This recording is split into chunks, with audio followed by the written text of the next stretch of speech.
The sky was bruised with gray, the kind of sky that warns you something is about to break. Not just the clouds, but hearts too. The road twisted like a question no one wanted to answer. At the edge of a sleepy village stood a rusted jeep with a government seal half scratched off. The door creaked open. Amira stepped out, holding the small hand of her 5-year-old son, Rami, whose sleepy eyes blinked up at the crumbling walls ahead. He clutched a worn-out toy rabbit, one ear missing, the other sewn on with mismatched thread. A uniformed officer motioned toward an old wooden gate tangled in wild vines. "This is where you'll stay," he said coldly. "For now." Amira didn't argue. Her shoulders drooped not from weight, but from too many days where no one cared if she stood or fell. What she didn't realize, not then, was that this moment, this shameful arrival, wasn't the end of her story. It was a door to something quietly miraculous. Years earlier, Amira's name echoed through hospital corridors. She was a head trauma nurse, the one who stayed when others froze, the one who whispered prayers while stitching the broken. Back then, her laugh lit up rooms. Her husband, Zane, would wait for her near the elevators with her son in his arms, grinning like the world owed him nothing, because he had them. But then came the war. Then came the call. Zane's convoy had been ambushed. All that returned was a medal and a zip body bag. At the funeral, her legs gave out. At the hospital, they handed her a final paycheck. At night, her tears came like clockwork, silent and exact. From hands that once saved lives, she now struggled to open a can of food. At first, she believed help would come. She knocked on every door, veteran support, family members, old co-workers. But sympathy is short-lived, and Amira was proud. Too proud to beg. Too tired to chase. Money ran out. Friends checked in less. She sold her car, then her phone, then her nursing ID. Not because it held value, but because it hurt too much to see it. Rami, who once wore uniforms and smiled for school photos, now curled beside her in shelters that smelled of mildew and sorrow. One day, someone reported her for endangerment. They said she looked unstable. That Rami deserved better, so they gave her a choice. Go quietly. We'll place you with a rural work program. Your son will stay with you. Or fight us and risk losing him forever. She signed the paper with a trembling hand. The house they brought her to looked like it had forgotten its own name. Peeling paint, crooked walls, and a broken windmill spinning in uneven circles. Chickens scattered as she stepped through the gate. On the porch stood a man. Tarek, tall, sun-darkened, coat-patched, boots worn.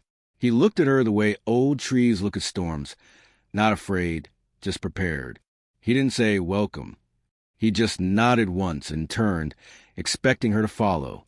Inside, the air smelled like earth and old wood. There was no fridge, no TV, no sofa, just a fireplace, a kettle on a stove, and 2 empty cups. That night, she laid Rami down on a thin mattress and sat beside him, staring at the cracks in the ceiling.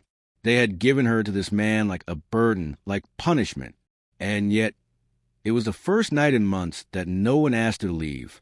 For days, they spoke only through gestures. Tarek would place a loaf of bread on the table in the morning. She'd boil water for tea. Rami ran after the chickens, naming them after superheroes. Amira tried to offer help, laundry, sweeping, collecting firewood, but he never asked for anything. And still, she did it, because in this strange, silent place, something deep inside her was slowly breathing again. On the 5th day, while helping hang laundry, Amira noticed something unusual behind the barn, rows of small, protected saplings. Hundreds, maybe thousands, each one marked with a handmade sign. They were organized, cared for, monitored. No one in the village had mentioned this. One evening, she found Rami sitting under one of the trees, holding a wooden bird carved by hand. "Uncle Tarek gave it to me," he whispered. "He doesn't talk much, but he listens." Her eyes welled up. That night, a thunderstorm struck harder than usual. Lightning split the tree line, and the wind tore through their windows. In a panic, Amira ran to secure the barn doors, but they flew open, revealing stacks of sealed crates inside, some labeled in languages she didn't recognize. Solar panels, agricultural drones, water purification systems, smart irrigation. Amira stared, stunned. This wasn't the barn of a poor farmer. The next morning, she confronted him. Why hide all this?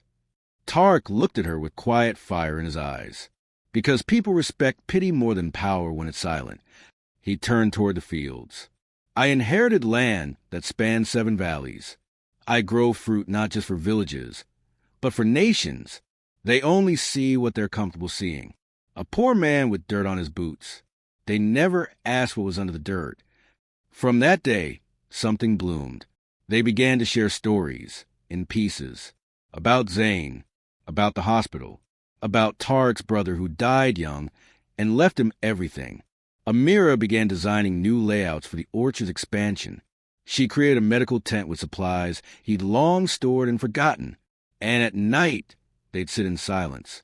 Not because there was nothing to say, but because some silences are sacred. 6 months later, social services came to check on her. Amira met them in a clean dress, standing beside her son, both of them radiant with health. Tarek stood nearby, quiet as always. The officer raised an eyebrow at the large crates, the rows of trees, the electric fences running solar lights. You've done all this? Tarek nodded once. The officer turned to Amira.